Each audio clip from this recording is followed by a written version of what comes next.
Hi everybody, this is Eddie. Going to do a market update for next week. Before we start, please like, subscribe to the video so we help with the algos. Last week we have a consolidation week.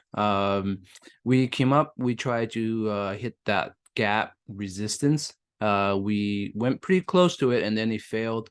And then it came back down. We had two consolidation days in between here.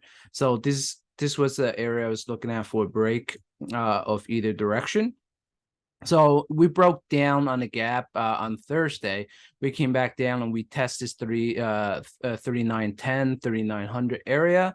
So this was a key support area to hold, and we did hold that. And on Friday, we got a bounce off this level. We got a gap up, and then we have like an indecision candle with a doji right there to close it off the week. So if you look at the weekly chart, it's actually a doji week, right? So that's an indecision week. So these type of candles, they can either break up or break down, right? So next week will be a very key week to look at. If you want to see continuation, we need to break above this peak right here. This break about, say, 40-40, go into the gap and then fill the gap and then continue higher into this 4100, 4200 area. This is the area you want to look at for rejection. We're not quite there yet, so we're looking for it to break back up, run towards the 200-day moving average, and then fill this gap right here, and then possibly a rejection off this level. All right, so that's what we're looking at for next week. But if we do break down, say we do break down the 3900, that's a pretty good short area to go into. I would short it down to around this area right here, 3850, where the 21-day moving average is, to see if it holds right here. If it doesn't hold right here, you can short it all the way down, because that you see this channel right here that's been developed since the bottom of October. So if we do break down this channel right here, most likely we're coming back down and we're going to retest this area, and then you can trigger the next big leg down if it does happen that way, right? But as far as right now, we're looking for it to retest this 200-day moving average, fill this gap over here at 4083 or 4084 area, and then possibly test this 4100, 4120 area that we tried over here in this peak. So if we could come back up and try that area, likely we can just come back down, consolidate, and then we can even break out, right? So if that's the case, that would actually work towards seasonality towards the end of the year, and maybe we get that Santa rally by breaking above the 200-day moving average. If we don't, then prepare yourself for the way down, right? If you zoom back out, this is almost at the peak of the megaphone. So if we're going to get another leg down, likely we're going to get rejected around this area right here, around 4100. So this is a very, very key area to look at for rejection or breakout. So next week that's probably going to happen. If not next week, will be the week after. So just pay very close attention, have your alerts ready. Watch for this gap fill right here to see what it does after the gap fill. All right, if we do finish the gap fill and we go higher, then possibly we're just going to hit this 4200, come back, retest 200, and then we get our leg up, right? If we don't, we get rejected right at this area. Then once we break below this area, we're coming down. So those are two scenarios. And if we do break down here, it's going to be a pretty sharp down too. So watch out for that. Right now we're still day trading. I do have some swing trades on. And I kind of got into some Chinese stocks last week as well, because they seem to be acting well right now. So we'll see what happens next week. Let's take a look at the Qs on this here. Okay, so the Qs, are still very far away from the 200-day moving average. So as you can see, we're resting right at that breakout area. So on these type of bottoming formations, it's pretty standard to have a breakout and come back and retest the breakout area, right? So as long as this area holds, we can still have the next leg up, which is to retest this area up here, right? So that's what you're looking for next week, if there's momentum. All right, and next week is a holiday in the U.S. It's the U.S. Thanksgiving, so we're in Canada, so we already have our Thanksgiving. So next week, usually around holidays, there's some sort of rally for holidays. So we'll see if that will play out. So my bias is slightly bullish for next week, but we'll see what happens when it comes. All right. Let's take a look at the smaller caps. Smaller caps are acting much better than the index. It is resting. We did break through the 200. We're right now resting around the 200, still above the 1821. Looking for a breakout. You see, already have my alert set here. So if it breaks out here, we're likely to test the 200 area. And then if we can break through the 200, we'll form like this double bottom formation to retest this 210, which is a very key resistance because that's the area we broke down from. So if we can run all the way up here, you can expect a lot of those small cap growth names to explode from their bases. And there's a lot of them basting around right now. So if you can break through this 191, 192 area, then likely he's going to pick up some momentum for the next leg up. All right, mid caps, same thing with the small caps. It's doing much better. It's above the 200-day moving average, and it's resting on there. So if this actually holds, we're looking at this 483 area, and then possibly break back up to about 500. And then retest the highs, right? So the small caps and the mid caps are performing much better compared to the Nasdaq and the S&P 500. So the money is in these areas, and it's not a bad idea to start looking at these indexes to see what stocks within these indexes are moving, because those could be the plays for the next month or two, right? Because if these are the areas where the strength is, then you want to go where the strength is. All right. Let's go down, take a look at some stocks. All right, let's go check out Apple. So Apple had this bottom that's been tested multiple times. So that would be about the fourth time that he's tested this bottom. We bounce off this level. So I was talking about how strong this area is. And if we break down from this area, it could get really bad, right?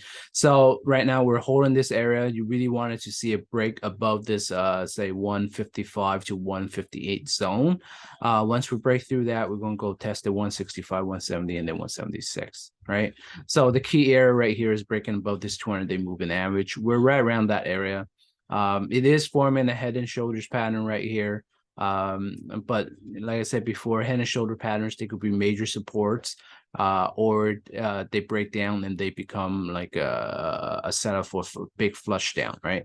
So if it does flush down, we're looking at around $100, right? So keep an eye out. You see that I do have my alerts already set for the bottom of the range. So if it does break down the bottom of the range, I'll be shorting it down. But right now it's holding and it's bouncing. So just watch this 200-day moving average, which we'll see tested next week. So if we break through here, you can expect to go up to 164. AMD, so chip companies seem to pick up some momentum, especially now that Warren Buffett bought into TSM, Taiwan Semiconductor. So that gave the sector some hope, and there was some buying from that news. So it looks like we're going up to test this area. So we did break above this major resistance right here that we broke down from. Now it's going up. If it tests the 90 and it holds above this area right here, above 70, after he tests 90, then we can go with a leg and then retest and then shoot back above the 200-day moving average, right? But as of right now, you really need to get above that 200-day moving average to have any kind of momentum. Right now, it's still in a very defined downtrend. This is just a rally within the downtrend. So, be very careful on rejections, which is around this area right here between this 80 and 90 area is rejection area. So, watch next week to see what happens over here. Amazon is showing very weak signs compared to other names at the moment. So you can see right here, we broke the low of this area right here. That was tested multiple times, then retested 200, came down. We failed, we broke through. So, you know, it's showing some weakness right here. We also got rejected off the 21. So if it continues lower, expect it to come down to $70. At $70 is where you want to start buying. Actually, I probably start buying up here as well, and then add at $70. Longer term, you know, this is a stock you really want to hold. Right now they're building more warehouses, so their capex is going up, which lowers their profitability. But once those are finished, and those are one-time type of capex, right? So they will start making more money later on, because that's more of an investment for growth, right?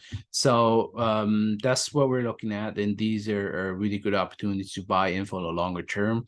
So, you know, at these prices down here, I mean, you can start selling puts right now towards that $75-$70 area, and start taking some shares and hold it for the longer term in your long-term accounts. If you're trading this thing, you know, right now is in downtrend, so you're looking for short opportunities.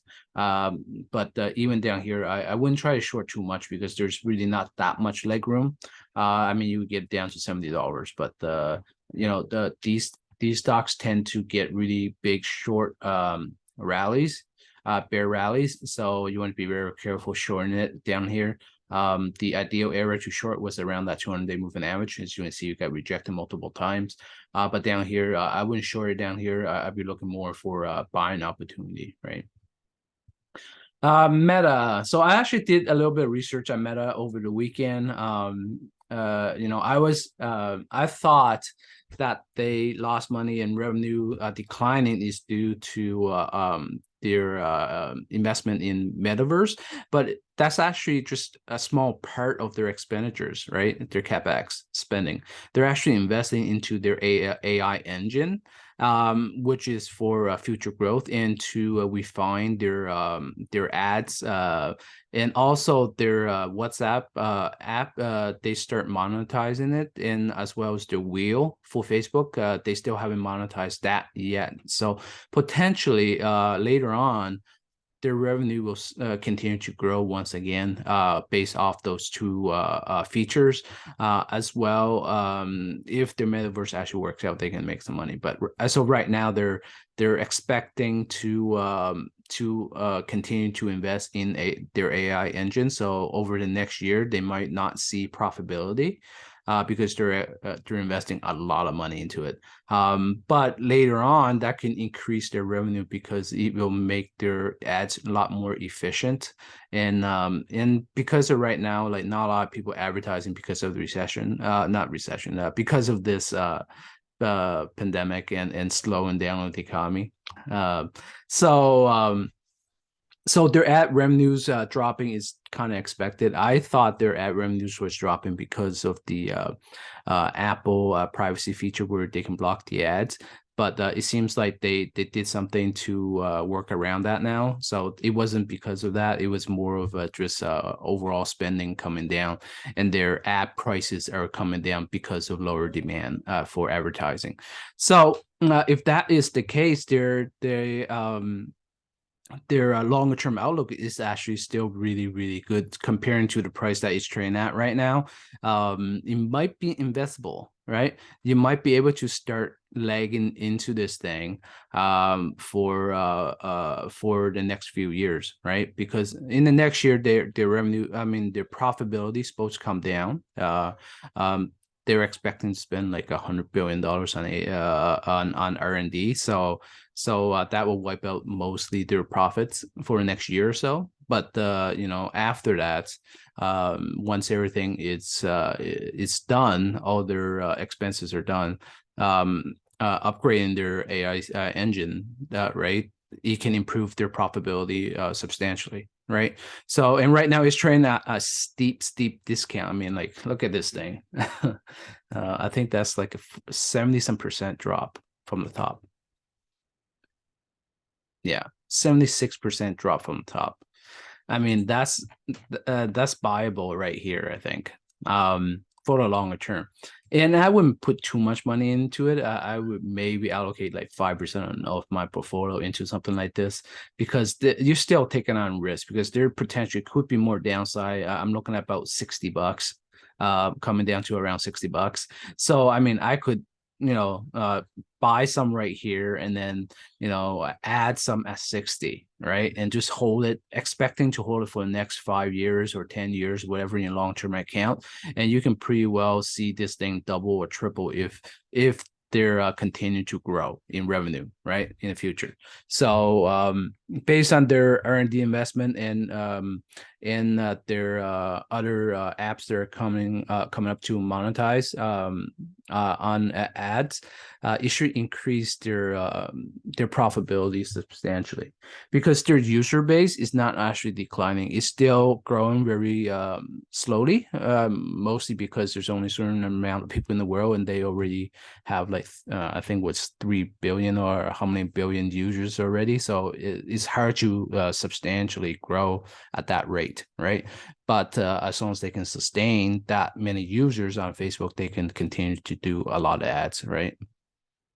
Anyways, yeah, so that's what I think about Facebook at the moment. I didn't want to touch this thing when it was up here, but down here, sub $100, you could start looking at it again.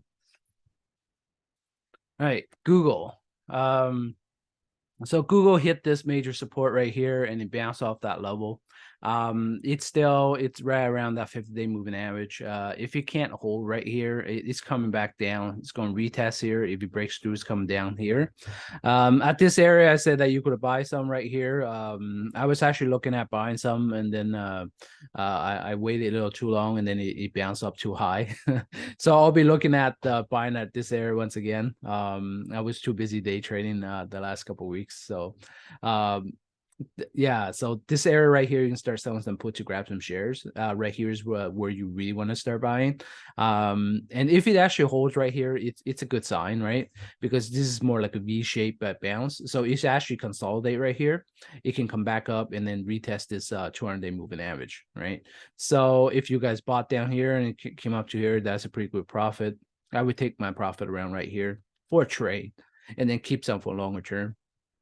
But as of right now, all these ad companies are coming down because not a lot of people are advertising at the moment. Right now, I think all the ad companies are coming down pretty well, like this, like Facebook, like Google, Amazon, right? Anyway, move on to Microsoft. Microsoft, same thing, came down, test their support zone, bounce off the support zones, creating like a consolidation right here. I'm looking for a break above this area right here, so set your alert. So around that 250, 251 area. If it breaks above here, it's going to test this 265, this area right here. If it breaks through, you can see right here. If it breaks through, you're looking around this 285 area, right? So that would be a pretty good bounce. This looks like a bottom pattern. So if we break above here, it's more a confirmation of a breakout of this double bottom. And then we could come all the way back up to around this area right here, right? Netflix, very close to a gap filled. I thought it would be gap fill last week with some momentum, but I guess not.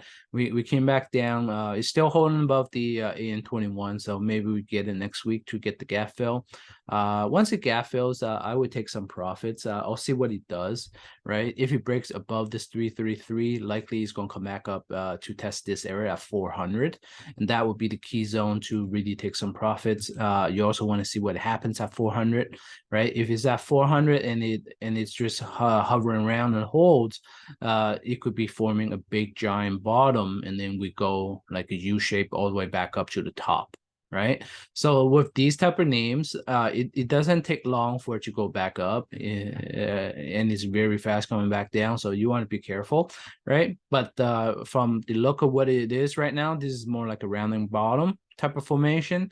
And then once it gets up to here, most likely it's going to find some resistance, going to retest, create like a cup and handle type of thing, and then we're going to get an explosion up if there's probably what you want to see is growth numbers in user base, and that's usually what makes them go up. So that's what you have to look at for the next earnings. So if it runs up towards earnings, at earnings, it's mostly going to hover around this area right here, and then we want to see if we're going to break up or break down on earnings. Nvidia, so Nvidia has a nice little bottom formation. This is like a V-shaped type of bottom. It's coming up to 200-day moving average. It's going to form like a inverse head and shoulder like type of pattern, right? There's your shoulder, your head, maybe create another one right here, and then what you want to see is for it to break above this area right here. Let's call it $200. If you can break above $200, it'll come back up to go around this 270, 290 area. But at the moment, it's still in a very well-defined downtrend. So if we don't come back up to test the 200, it's just going to get rejected right here, and we're going to come in all the way down. Then we're going to get our next leg down, and I'm still looking around this $80 as a buy point. So yeah, and this area right here was a high support area. As you can see, this is where majority of the volume is. So a lot of institutions bought down here. So that's why it's holding quite well. So if there's another retest over here, you can nibble at it for a trade. But if it breaks down, you're looking around this area right here, around 80. Tesla below $200, not a good sign. You can see my drawings right here from before. But yeah, it's not a good sign that it came down this low. If it breaks down this area, if it breaks 180, you're looking at about 140 as the next line of support. Because as you can see right here, there's a big empty space, meaning there's no demand in this level, right? So if it breaks this area, it's coming all the way down to 140 before there's any type of demand, right? And then once 140 breaks down, this area right here, there's a little zone right here around 90, and then it's down here at 60 where majority of the people are buying. I don't think we'll go down this far, to be honest. But 140 is very, very possible, and at 140 you can nibble at it. But you really want to see what the momentum is like at 140. If there's signs of holding at 140, then there could be a dead cat bounce all the way back up to 200 to retest this area before the next leg down, right? If there's a next leg down. So the area that you really want to look at is this 180 breakdown, aim for 140. So you can, if you already bought it, buy some protection down to 140 and then take it off of 140. Right, take it off at 140, see what it does, and then if it continues to break down, hedge it again to go all the way down to 60 or 80 or 60, right? So that's the way you can play it. But as of right now, I'm looking at this thing and I want to see it bounce, right? I don't want to see Tesla come down. If Tesla comes down, it's going to drag the whole index down, really. So you want to see Tesla hold and then come back up to above 200 and maybe test that 240. Base around here and then go back up to 300, right? That would be the ideal scenario for Tesla. Otherwise, right now, it's looking very grim to come down to 140, possibly 80 or 100, right? So yeah, it's got a pretty long way down if it does come down. Anyway, that's pretty much it for stocks. Let's take a look at the hour, how it did this week. So the aggro this week was not great because it was a consolidation week. So the aggro don't work well in a consolidation, especially in a tight range consolidation. But if there's a wide range of consolidation, it can still work. So on Friday, it worked pretty well. I did the Friday one. So on Friday, you could short it down to gap fill, right? There was a gap right here, and it would have filled right here. So you could have traded that gap fill, and then towards the end of the day, there was like a nice base right here that it consolidated, and then it has that big run up towards the end of the day. That would have caught the end of the day. So if you caught the morning, caught the end of the day, and just skip the afternoon chop, you could have still made quite a bit of money off that trade, because I did, right? I shorted down, I went for the gap fill, and then towards the end of the day, there was a squeeze coming on, and then I just ran it up. Right, on Thursday, it was not too bad. Thursday, at the open, it was a little bit choppy. And then mid-afternoon, you could have caught the big run up and then the big run down into the close. So just these two trades would have made yourself quite a bit of money. At the open, you would have some hard time trying to work around this chop right here. I mean, you could still scalp it with like a shorter time frame, like these like 2-minute charts. You can still scalp this type of trend, right? Because it is around let's see. Yeah, around 2 points on the SPY, meaning about 20 points on SPX. So you could still scalp it if you're good at scalping it, but it wasn't great for pattern traders. Pattern traders, if you caught this and this, that would have paid for whatever amount of money you got stop out or whatever over here, right? So that still would have made yourself quite a bit of money with just riding these two big trends over here. Now this is the day that the majority of people lost money because it was in a tight range stop. It was literally 2 points the entire day. So the algo did not work. The algo was just kind of chop around. Although you could have made money shorting it right at the open, which I did. And then, but in the afternoon, it just did absolutely nothing. I actually didn't trade after the first 2 hours on this because the range was just way too tight and there was nothing to do, absolutely nothing to do that day. And this day right here was nice. It was a very slow grind down. So you would have made some money if you were shorting with stock. If you did options over here, you would have lost through premium because this was a very tight range. Although it was in a sell signal the entire day, it was a very tight range. And then it's more towards the end of the day that you get that big flush down, which you would have made money right here. Right, so you would actually made money if you held it all the way through to catch this wave down. So you would have did okay if that was the case. Other than that, if you were trying to trade around this chop, you would have got killed with the premiums and the fake outs and everything because this was such a small range of trading, and these are tight ranges that you want to really skip.